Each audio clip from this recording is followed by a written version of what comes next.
نحمده ونصلي على رسوله الكريم أما بعد فأعوذ بالله من الشيطان الرجيم بسم الله الرحمن الرحيم حتى إذا استيأس الرسل وظنوا أنهم قد كذبوا جاءهم نصرنا فنجي من نشاء ولا يرد بأسنا عن القوم المجرمين لقد كان في قصصهم عبرة لأولي الألباب ما كان حديثا يفترى ولكن تصديق الذي بين يديه وتفصيل كل شيء وهدى ورحمة لقوم يؤمنون۔ سورہ یوسف آیت نمبر 110 111 لفظی ترجمہ۔ حتیٰ یہاں تک کہ اذا جب استیأس نا امید ہو گئے، الرسل رسول، وظنوا اور خیال کیا انہوں نے، انہم کہ وہ قد واقعتاً کذبوا جھوٹی خبر دیے گئے، جھٹلائے گئے، جاءہم پس پہنچی ان کو، آیا ان کے پاس، نصرنا ہماری مدد، فنجیا پس بچائے گئے، نجات دیے گئے، من وہ جن کو نشاء چاہا ہم نے، ولا یرد اور نہیں رد کیا جاتا، نہیں واپس کیا جاتا، بأسنا ہمارا عذاب، عن القوم ان لوگوں سے، المجرمین جو مجرم ہے۔ نجیہ جو ہے یہاں پر فعل ماضی مجہول کا صیغہ ہے، صیغہ واحد مذکر غائب، مصدر اس کا آئے گا تنجیتن، بچانا، نجات دینا۔ اب یہاں پر حتیٰ اذا استیأس الرسل، یہ حتیٰ جو ہے پس ان کو مدد پہنچنے میں دیر ہوئی، استیأس الرسل یہاں تک کہ جب نا امید ہو گئے رسول، وظنوا انہم قد کذبوا اور گمان کیے، خیال کیا انہوں نے، قد کذبوا کہ وہ جھٹلائے گئے۔ اس آیت کو سمجھنا ہے چونکہ یہ آیت قرآن کریم کی مشکل مقامات میں سے ہے۔ یہ ظنوا قد کذبوا انہم قد کذبوا، یہ کذبوا اور ظنوا کی ضمیر جو ہے، ظنوا انہوں نے گمان کیا، اس کے اندر جو پروناؤن ہے، کس نے گمان کیا، یہ ضمیر وہ کہاں جا رہی ہے، اس کا مرجع کیا ہے، لوٹنے کی جگہ کیا ہے، کون مراد ہے اس سے، تو اس میں مفسرین کے آراء زیادہ ہیں اور مختلف ہیں، احادیث میں بھی اس کے بارے میں بہت کچھ آیا ہے۔ آسان بات اور ان کا خلاصہ یہ ہے کہ اس سے پہلے یہ جملہ جو ہے، کیف کان عاقبۃ الذین من قبلہم، کیسا برا ہوا ان لوگوں کا انجام جو ان مشرکین مکہ سے پہلے ہوئے ہیں، گزرے ہیں، تو الذین من قبلہم میں جن لوگوں کا ذکر ہے، یہ ظنوا کی ضمیر ان لوگوں کی طرف جا رہی ہے، تو معنی ہوگا ان کافروں نے یعنی ان مجرموں نے خیال کیا، وظنوا ان مجرموں نے خیال کیا، انہم قد کذبوا تحقیق وہ پیغمبر جھٹلائے گئے، اور پیغمبر کے ساتھ اللہ کا وعدہ ہوتا ہے، دوسری جگہ قرآن فرماتا ہے انا لننصر رسولنا والذین آمنوا معہ، ہم ضرور اپنے رسولوں کی مدد کرتے ہیں۔ اور سورہ صافات آیت نمبر 171 172 میں فرمایا وَلَقَدْ سَبَقَتْ كَلِمَتُنَا لِعِبَادِنَا الْمُرْسَلِينَ إِنَّهُمْ لَهُمُ الْمَنْصُورُونَ، ہمارا فیصلہ ہو چکا ہے اپنے رسولوں کے ساتھ کہ یقیناً ان کی مدد کی جائے گی، اللہ کی طرف سے ان کی مدد ہوگی۔ تو پیغمبروں نے دعوت پہنچائی، اور دعوت کے ساتھ ساتھ وہ یہ بھی کہا کرتے تھے کہ دعوت نہ ماننے کے نتیجے میں اللہ کا عذاب آئے گا۔ تو مجرموں نے جب عذاب نہ آیا اللہ کی طرف سے، اور پیغمبروں نے تو ان کو عذاب کا وعدہ دیا تھا،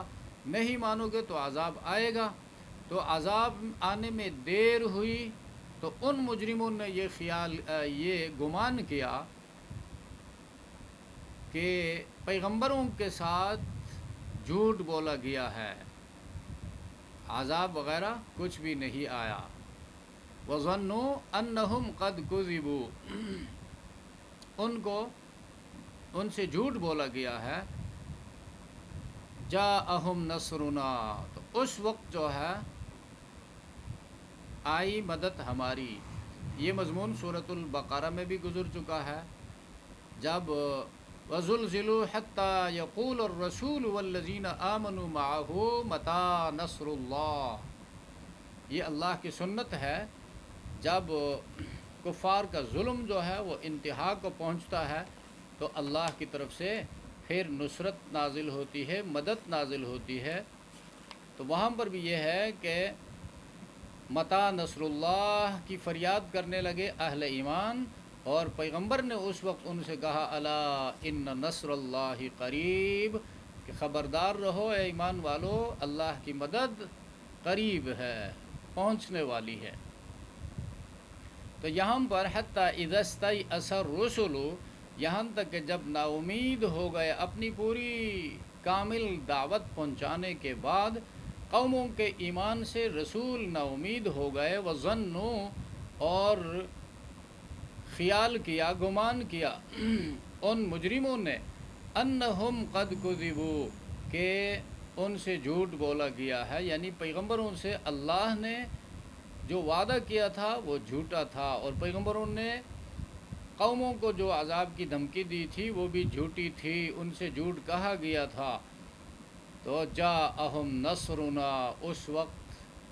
نصرت اور مدد ہماری آ پہنچی، فنجی من نشاء، بس نجات دی ہم نے جس کو چاہا۔ تو یہ اللہ کا دستور بیان ہو رہا ہے، سنت الہی کا بیان ہے۔ اللہ کس کو نجات دیتا ہے؟ ماننے والوں کو، ایمان والوں کو۔ تو جو ایمان لائے ان کو ہم نے نجات دی، کیونکہ یہاں پر رسول کی بات۔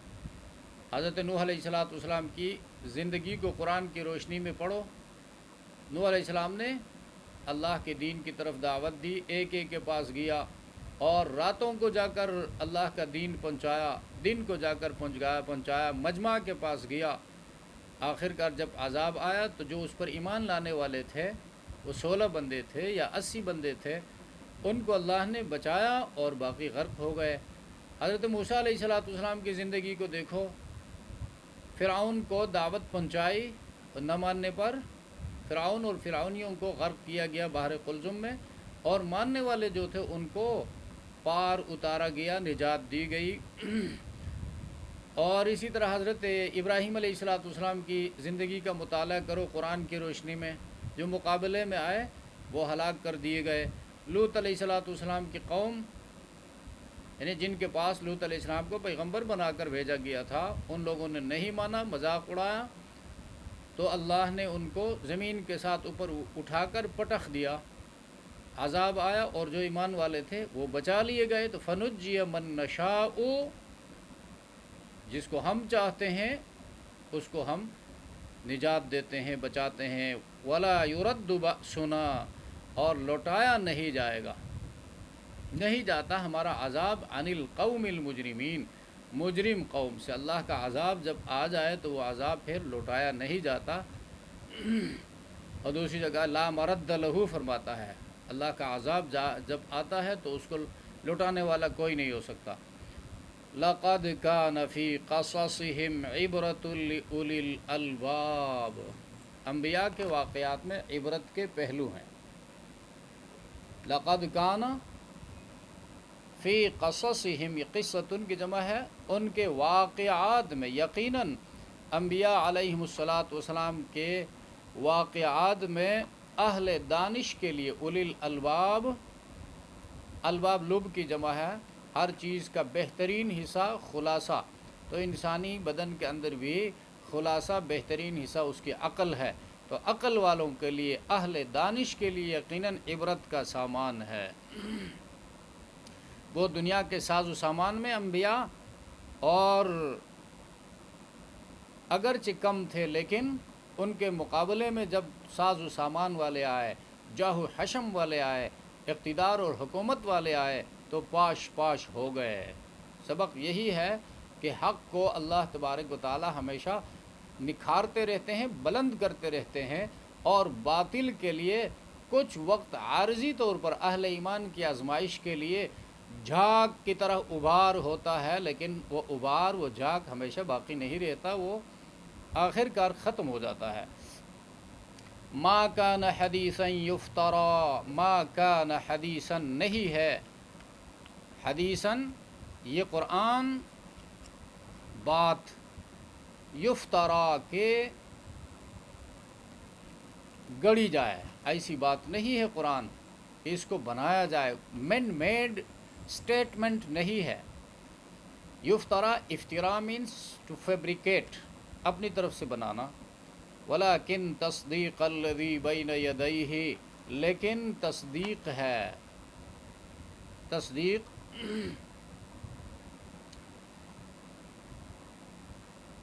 الذی بین یدیہ، تصدیق ہے ان کتابوں کی جو اس سے پہلے ہوئی ہیں، بین یدیہ اس سے پہلے نازل ہو چکی ہیں، تورات، انجیل، زبور، صحف ابراہیم، صحف موسیٰ، اور وہ تمام آسمانی تعلیمات جو ہمیں معلوم نہیں ہیں، ان سب کی قرآن تصدیق کرتا ہے، جس شکل میں، جس ہیئت میں، جس زمانے میں وہ نازل ہوئی تھی، حق پر مشتمل تھی، اور ان کے ماننے والے مسلمان تھے، نجات یافتہ تھے۔ بعد میں ان کے ماننے والوں نے، ان کے فالوورز نے ان میں قطع و برید کیا اور حاشیے چڑھائے، یہاں تک کہ وہ اللہ کا پیغام اپنی اصلی حالت میں باقی نہیں رہا، تو اسی اصل منبع سے جس کو وحی کہا جاتا ہے، وہاں سے انسانوں کی رہنمائی کے لیے اللہ نے قرآن کو اتارا، تو قرآن ان کی تصدیق کرتا ہے۔ توحید، رسالت، توحید ان کتابوں میں بھی تھی اور قرآن میں بھی ہے، تو قرآن لیٹسٹ ایڈیشن ہے گزشتہ آسمانی کتابوں کا، اور جو قرآن میں ہے وہ صحیح ہے۔ اگر گزشتہ کتابوں کی کوئی بات قرآن سے ٹکرائے، یقیناً غلط ہے، اس لیے کہ ان میں خلط ملط کیا گیا ہے، اپنی آراء کو الہی پیغامات کے ساتھ ملایا گیا ہے، تو وہ ہدایت باقی نہیں رہی ان کتابوں میں۔ وَلَكِن تَصْدِيقَ الَّذِي بَيْنَ يَدَيْهِ وَتَفْصِيلَ كُلِّ شَيْءٍ، اور تفصیل ہے کل شیء، ہر چیز کی، ہر چیز کی تفصیل، معنی دین میں جس چیز کی ضرورت ہے اس کی تفصیل ہے۔ یہ مطلب نہیں کہ ہیلی کاپٹر کا ذکر بھی قرآن میں ہے، یا ڈرون مشین کا ذکر بھی قرآن میں ہے، یا بندوق کا ذکر قرآن میں ہے، بندوق بنانے کا، ہیلی کاپٹر بنانے کا، اس کے لیے اللہ نے انسان کو عقل عطا فرمائی ہے، اور عقل کی فضیلت بیان ہوئی ہے کہ عقل سے کام لیتے رہو، اور آسمانوں پہ اڑو اور چرخ پہ جھولو، اور پر ایک سخن بندے ناچیز کرے ہے یاد، اپنی حقیقت کو اور اللہ کو نہ بھولو، تو اس پر پابندی نہیں لگاتا ہے، بلکہ اس کی رہنمائی کرتا ہے، قرآن عقل کی رہنمائی کرتا ہے۔ تو تفصیل کل شیء سے مراد کون سی بات توحید ہے، کون سی بات توحید کے منافی ہے، رسالت کی اہمیت و ضرورت ہے، انسان کی زندگی کا مقصد ہے، اور انسان اس دنیا کے بعد کہاں جائے گا، اس دنیا میں کہاں سے آیا ہے، اس دنیا میں رہنے کی اس کی مدت کیا ہے، رہنے کا مقصد کیا ہے، اس کا اللہ کون ہے، اس کی معرفت کیسے حاصل ہوگی، اور رسول کی ضرورت کیوں ہے، انسان کو ذمہ دار مخلوق کیوں بنایا گیا، ان تمام باتوں کی تفصیل قرآن کے اندر موجود ہے۔ وَتَفْصِيلَ كُلِّ شَيْءٍ وَهُدًى، اور رہنمائی ہے۔ قرآن کیا ہے؟ مختصر الفاظ میں چی است قرآن؟ قرآن کیا چیز ہے؟ رہنمائے رب ناس آمد بناس، گائیڈنس ہے لوگوں کے رب کی طرف سے، لوگوں کے لیے آیا ہے، بس یہ مختصر قرآن کی تعریف ہے۔ لوگوں کے رب کا پیغام ہے، لوگوں کے نام،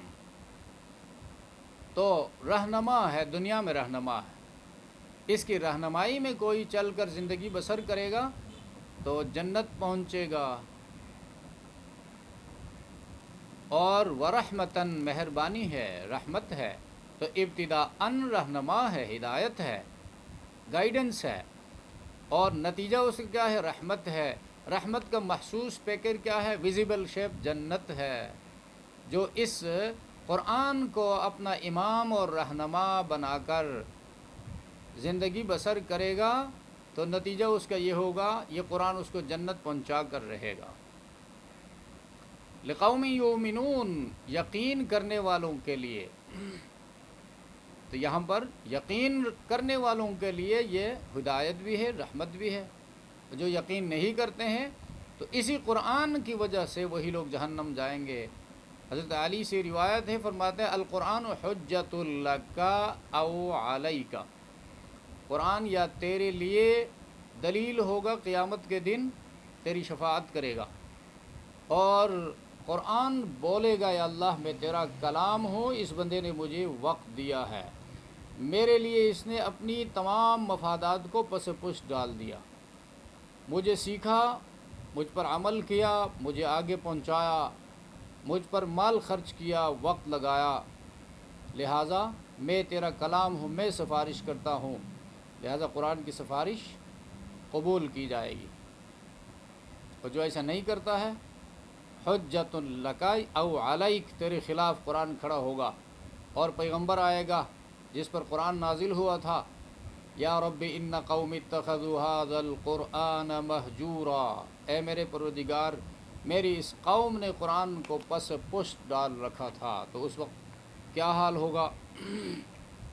تیرے خلاف قرآن گواہی دے گا، اور زمانے کا پیغمبر آئے گا، وہ تیرے خلاف گواہی دے گا،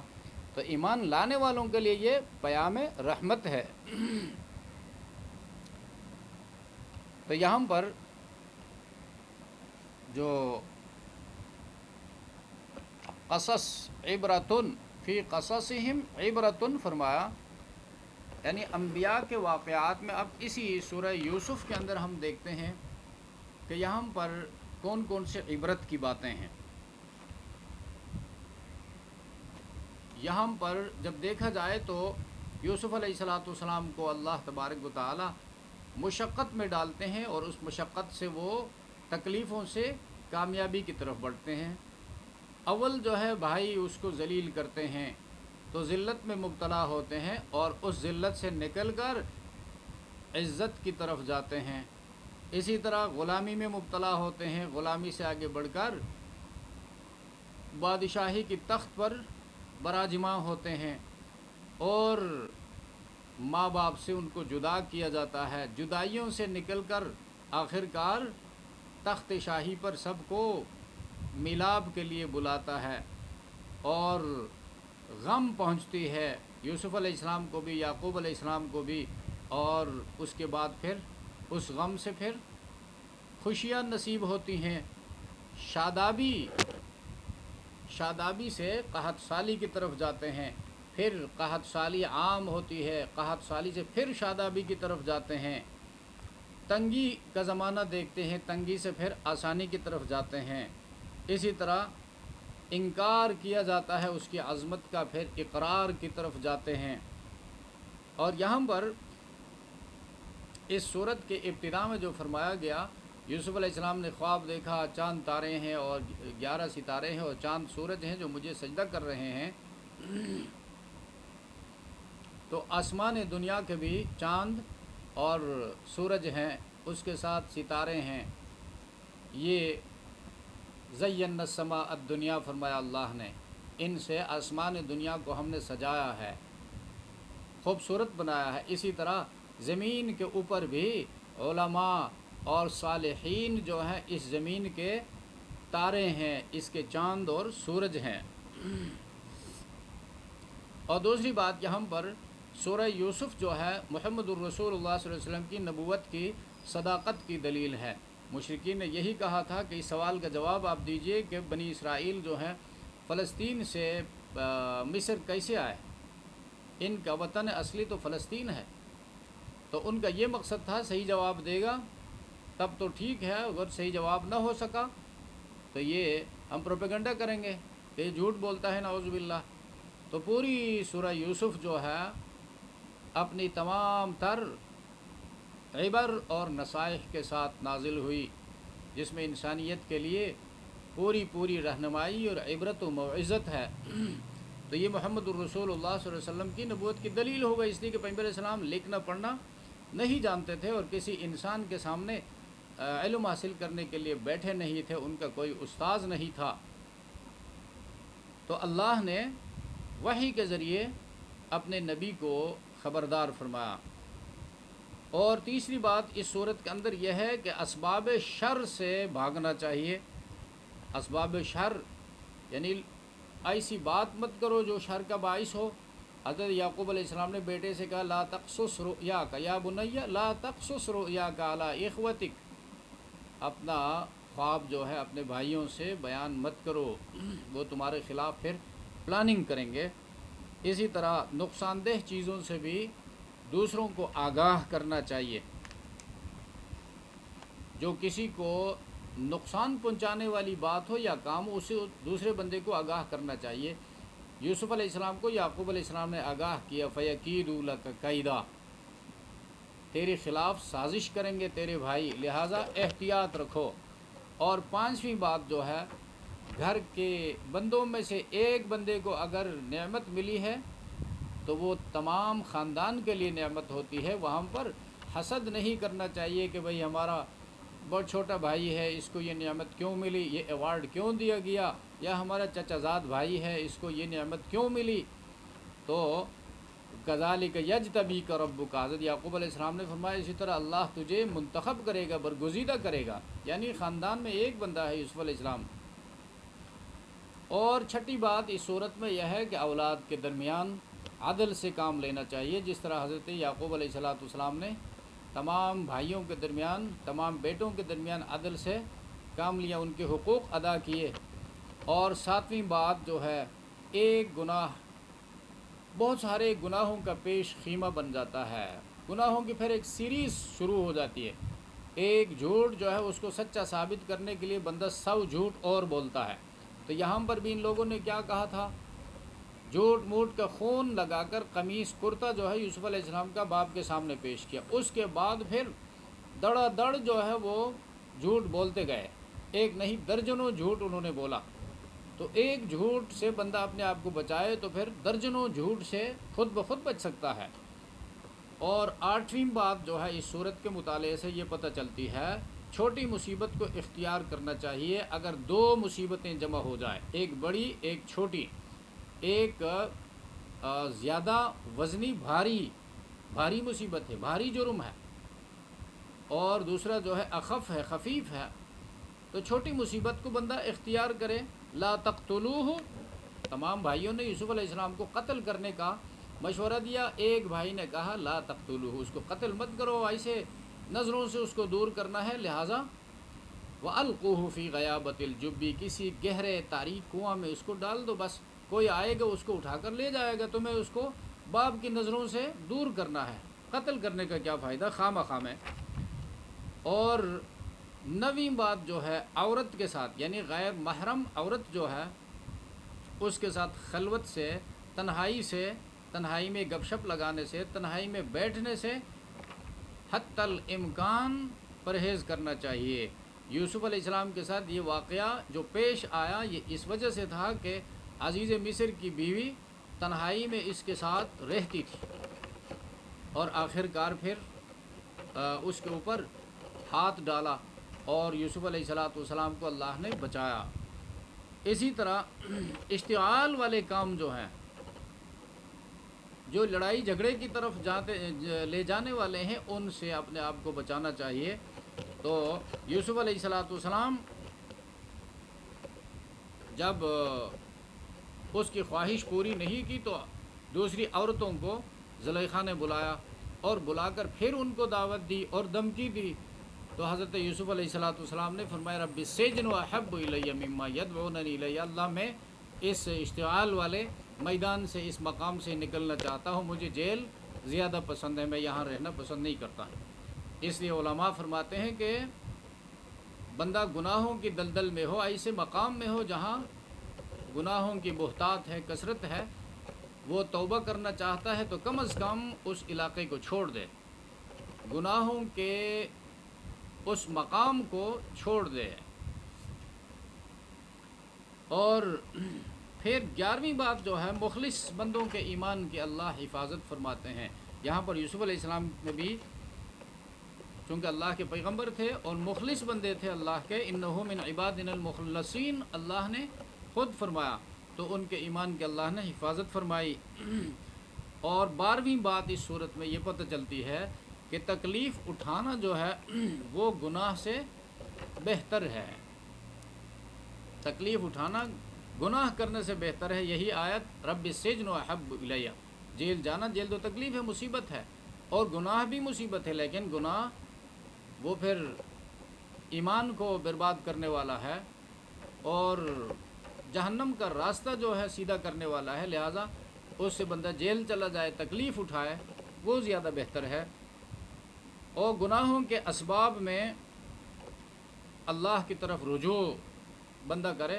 حضرت یوسف علیہ السلام اللہ کے پیغمبر تھے، لیکن باوجود اس کے وَإِلَّا تَصْرِفْ عَنِّي كَيْدَهُنَّ أَصْبُ إِلَيْهِنَّ وَأَكُن مِّنَ الْجَاهِلِينَ،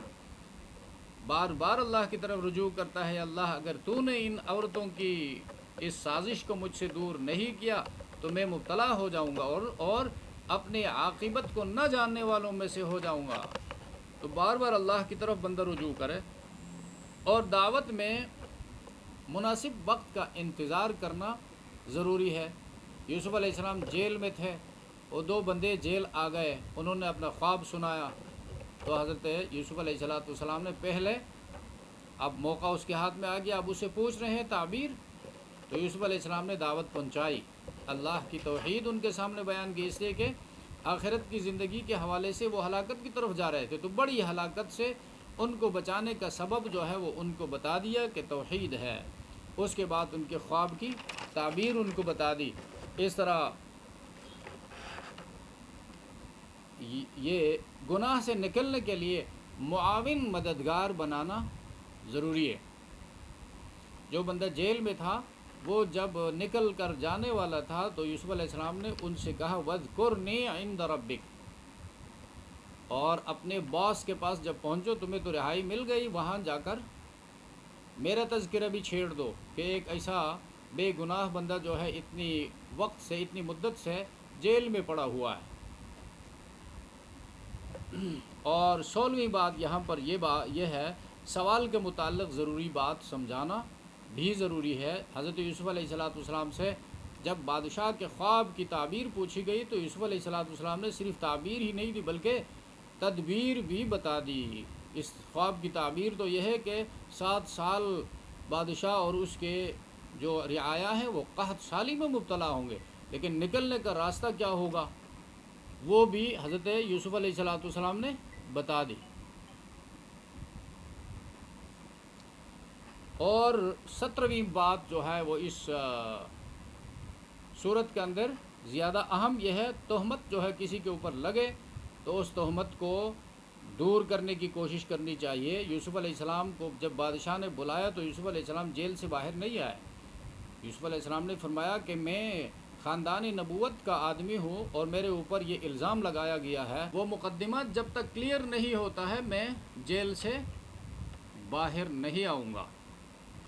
اس طرح نفع رسانی کی خاطر اپنا کمال ظاہر کرنا جائز ہے۔ مخلوق کی نفع کسی آپ کے کسی ہنر کے ساتھ، کسی اسکل کے ساتھ ہے، اور مخلوق کو معلوم نہیں ہے کہ یہ بندہ اس مسئلے کا حل نکال سکتا ہے، تو اس وقت اس بندے کے لیے جائز ہے کہ وہ اپنے آپ کو ظاہر کر دے کہ بھئی میں انجینئر ہوں، میں ڈاکٹر ہوں، علاج جانتا ہوں، میں انجینئر ہوں، سروے جانتا ہوں، اور میں عالم دین ہوں، اس کا شرعی حل جو ہے، حلال ہے، حرام ہے، جائز ہے، ناجائز ہے، یہ میں بتا سکتا ہوں۔ یوسف علیہ السلام نے بھی یہی کہا انی حفیظ علیم، میں جو ہے ملک کے خزانوں کو جمع رکھنا، پھر برمحل ان کو تقسیم کرنا اور ہر ایک کو ان کا حصہ دینا اچھی طرح جانتا ہوں، اس لیے کہ میں حفاظت کرنا جانتا ہوں، امانت دار ہوں اور علی میتھمیٹکس کا ماہر ہوں۔ اس طرح 19ویں بات جو ہے وہ یہ ہے، اللہ تبارک و تعالی تقوا والوں کے اجر کو ضائع نہیں کرتے، یہ اللہ کا وعدہ ہے۔ انہ من یتقی ویصبر فان اللہ لا یضیع اجر المحسنین، جو اللہ سے ڈرتا ہے، پرہیزگاری کی زندگی بسر کرتا ہے، خدا رخی زندگی بسر کرتا ہے اور مصائب میں صبر سے کام لیتا ہے، دین میں استقامت سے کام لیتا ہے، تو اللہ تبارک و تعالیٰ ان کے اجر کو ضائع نہیں کرتے۔ اور 20ویں بات جو ہے، یوسف علیہ السلام نے دعا مانگی، رب قد آتیتنی من الملک وعلمتنی من تعویل الاحادیث فاطر السماوات والارض توفنی مسلما والحقنی بالصالحین۔ دنیا کی فراخی میں آخرت کو یاد کرے، تو آخرت چونکہ بڑا سخت دن ہوگا، وہ تو ان سختیوں میں اللہ تجھے یاد کرے گا۔ یوسف علیہ السلام نے فرمایا انت ولی فی الدنیا والآخرہ، یا اللہ تو ہی میرا کام بنانے والا ہے، دنیا میں بھی اور آخرت میں بھی۔ اللہ تبارک و تعالی قرآن کریم سمجھنے، اس پر عمل کرنے، دوسروں تک پہنچانے کی ہم سب کو توفیق عطا فرمائے۔ سبحان ربک رب العزت عما یصفون وسلام علی المرسلین والحمد للہ رب العالمین۔